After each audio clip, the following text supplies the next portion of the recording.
Karmen Vaiksaar, 21, parem sisemine. Kust sa pärit oled? Kehrast.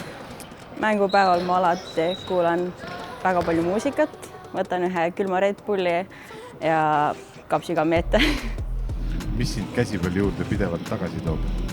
Eks ikka enda tiim, enda inimesed, kõik on siin.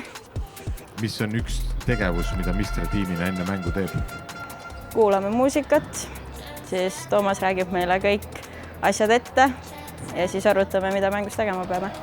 Kes on Mistra tiimi suurim naljanaine?